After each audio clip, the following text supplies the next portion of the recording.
welcome to the deep dive. Today we're plunging into a real giant of American literature, F. Scott Fitzgerald's The Great Gatsby. Such a classic. Absolutely.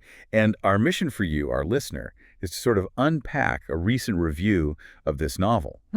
We want to pull out the key insights it offers on how the book captures the Roaring '20s. The glamour, the excess, but also that deep disillusionment underneath. Yeah. Okay, let's unpack this. It's a fantastic choice for a deep dive, really, because this review, it does a great job highlighting how Gatsby is, well, it's this heartbreaking love story, obviously. But it's also, maybe even more importantly, a really sharp critique of the whole American dream idea. It blends entertainment with some pretty profound social commentary. That's it exactly, and that's why it sticks around. Right, totally timeless. So this analysis we're looking at, it kicks off by recapping the core story. Nick Carraway, the narrator, new to Long Island, gets pulled into the world of his neighbor, Jay Gatsby. The mysterious millionaire. The very one.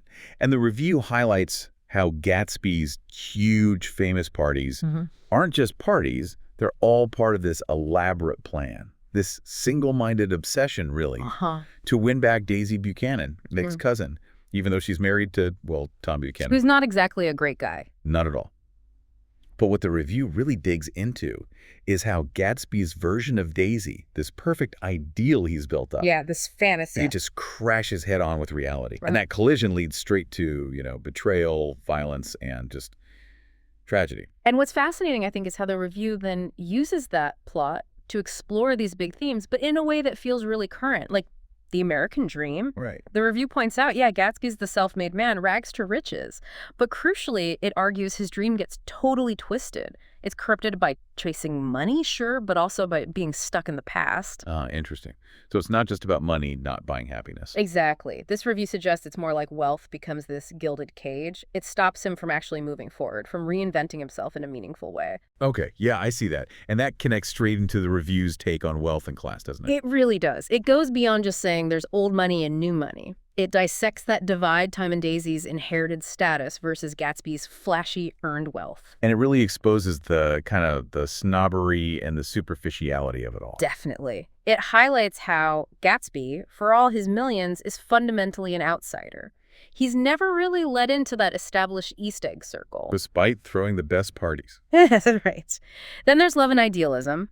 The review really hammers this point. Gatsby isn't in love with Daisy, the actual person. He's in love with this idea of Daisy he created years ago, this idealized fantasy. And that's his big mistake. That's what the review argues is his fatal flaw. He can't let go of the dream, can't see the reality, and that obsession, it just destroys him. It's a powerful symbol for how destructive that kind of fixation can be. Wow, yeah. And if we connect this to the bigger picture, the piece talks about the moral decay of the whole Jazz Age society. Right, the carelessness. All the characters, the affairs, the dishonesty, the, frankly, indifference to the consequences of their actions.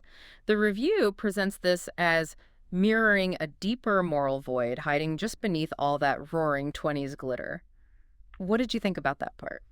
I thought it was spot on. Yeah. And what really struck me was how the analysis connects this directly to Fitzgerald's writing style. Here's where it gets really interesting, I think. The review says his prose, it's lyrical and evocative, beautiful stuff. But it suggests that beauty sometimes masks the emptiness. It kind of lulls you. Interesting take. Before the tragedy really hits. And the symbolism, of course. The green light, everyone knows the green light. Iconic. But the review argues it's not just hope. It's like this constant painful reminder of something always out of reach, that unattainable dream. That's a really sharp insight. And the review also mentions other key symbols, like the Valley of Ashes. Oh yeah, powerful image. It argues it represents the grim reality, the moral and social decay that all the wealth tries and fails to hide. And then there are the eyes, Dr. T.J. Eckelberg's eyes. Creepy. Yeah. Staring out over everything. The review interprets them as like the absence of God or the loss of spiritual values in this incredibly materialistic world. So this analysis, it definitely praises the novel's strengths, right? The timeless themes, the rich symbols, the amazing writing, and Gatsby himself such a complex character. Yeah. You feel for him even though he's flawed. Deeply flawed, but somehow sympathetic, yeah. But the review isn't just praise. It does touch on a few things some readers might find maybe challenging today. Like what?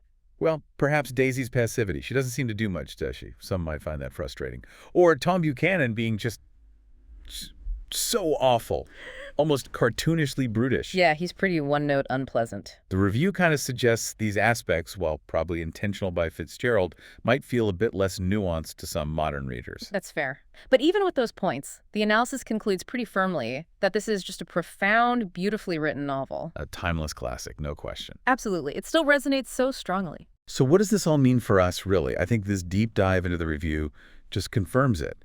The Great Gatsby is still incredibly powerful. It's haunting, it's moving. It's more than a story. It's kind of a mirror, isn't it? It really is, reflecting these ongoing truths about ambition, dreams, society. Yeah. Which, raises an important question, I think, for anyone listening. Gatsby's tragedy, chasing that impossible ideal. It feels universal somehow. So how does his story maybe prompt you to reflect on the illusions or perhaps the realities behind your own dreams and aspirations?